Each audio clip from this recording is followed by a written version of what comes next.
சென்னையில் நடந்த இன்சிடென்ட் பற்றி சொல்லலான்னு இருக்கேன். வாங்க வீடியோக்குள்ளே போகலாம். இங்கே வந்து 2 பேர் வந்து அதாவது மல்டி ஸ்டோரி பில்டிங்லேருந்து விழுந்து இறந்துட்டாங்க. அதை பற்றி சொல்லலான் இருக்கேன்.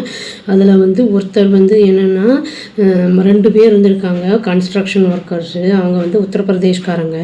அதாவது 2மே தனித்தனி இன்சிடென்ட்ஸு. அது வந்து அதில் வந்து ஒருத்தர் வந்து என்னென்னா 2 பேர் வேலை பார்த்துட்டு இருந்திருக்காங்க கன்ஸ்ட்ரக்ஷன் ஒர்க்கு. 1.5 மாதமாக ஒரு இடத்துல வேலை பார்த்துட்டு இருந்திருக்காங்க. அப்புறம் பால்கனி கிட்ட நின்று பேசிக்கிட்டு இருந்திருக்காங்க. பார்த்தா திடீர்னு வந்து அப்படியே தவறி விழுந்துட்டாங்க கீழே. 3வது ஃப்ளோர்லேருந்து கீழே விழுந்துட்டாங்க. அதில் வந்து ஒருத்தர் வந்து கிரிட்டிக்கலாக இன்ஜூர் ஆகிருக்காரு. இன்னொருத்தர் வந்து அங்கேயே இறந்துட்டார்.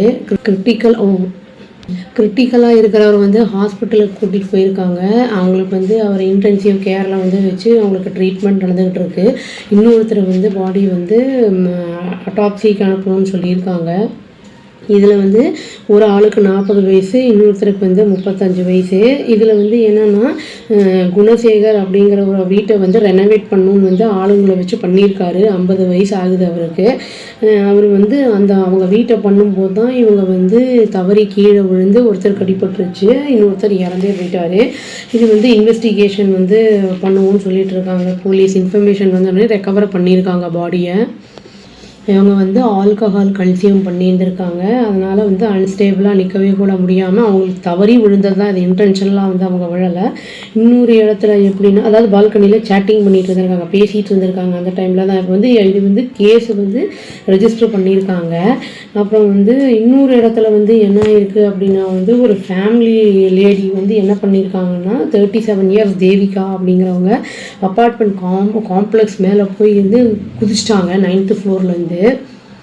இதில் வந்து என்ன காரணம் அப்படின்னு போட்டிருந்தாங்கன்னா ஃபேமிலி டிஸ்பியூட் காரணமாக அவங்க வந்து இறந்துட்டாங்க அப்படின்னு வந்து போட்டிருந்தது நியூஸில். மெசேஜ் வந்து அவங்க ஹஸ்பண்டுக்கு அனுப்பியிருக்காங்க. இந்த மாதிரி என்ன அனுப்பியிருக்காங்கலாம் போடல, சென்ட் மெசேஜ்னு தான் போட்டிருந்தாங்க நியூஸில். அவங்க ஹஸ்பண்ட் வந்து அதை பார்த்துட்டு வீட்டுக்கு வரத்துக்குள்ளே வந்து அவங்க வந்து குதிச்சிட்டாங்க.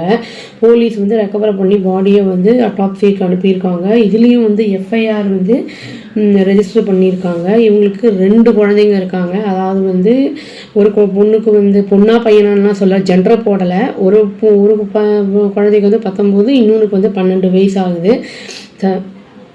இப்போ இமோஷ்னல் அந்த இது டிஸ்ட்ரெஸ்லாம் ஏதாவது இருக்குது, நம்மளுக்கு மன அழுத்தம் இருக்குன்னா அவங்க ஒரு நம்பரை கொடுத்து 104 அப்படிங்கிற நம்பரை கொடுத்து அதில் கால் பண்ணி பேசுங்க அப்படின்னும் போட்டிருந்தாங்க. இன்னொரு லேண்ட்லைன் நம்பர் கொடுத்துருந்தாங்க, அதை நான் நோட் பண்ண மறந்துட்டேன். இந்த மாதிரி வந்து ஃபஸ்ட்டு இருக்கிற கேஸில் வந்து பார்த்திங்கன்னா வந்து ஆல்கஹால் கன்சியூம் பண்ணனால அதாவது கான்சிக்வன்சஸ் வந்து இந்த மாதிரி ஆயிருக்கு. என்ன நடக்கிறதுன்னு தெரியாமல் அவர் விழுந்து இறந்துட்டார். இந்த அம்மாவுக்கு என்னென்னா மன அழுத்தத்தினால இந்த மாதிரி ஆயிருக்கு. இந்த 2த்துக்குமே நான் வீடியோ போட்டிருக்கேன். போதையினால் என்னெல்லாம் ஆகும் கான்சிக்வன்சஸ் அப்படிங்கிறதெல்லாம் போட்டிருக்கேன் நான். அதை வீடியோ ஐகார்டில் கொடுக்குறேங்க நான் லிங்க்கு. இந்த அம்மாவுக்கு வந்து மன அழுத்தம் ஸ்ட்ரெஸ் ஃப்ரீ எப்படிலாம் ஸ்ட்ரெஸ் ஃப்ரீ பண்ணலாம், நம்ம எப்படி வந்து ஓப்பனாக நம்ம வந்து பேசணும் மற்றவங்ககிட்ட அப்படிங்கிறதெல்லாம் நான் வீடியோ போட்டிருக்கேன், அதையும் கொடுக்குறேன். இறந்த 2 பேருக்குமே வந்து ஆன்மா சாந்தி அடையணும். அதனால் ரெக்கவர் ஆகணும், அட்மிட் ஆனவர் ரெக்கவர் ஆகி வரணும்னு நம்ம வேண்டிப்போங்க.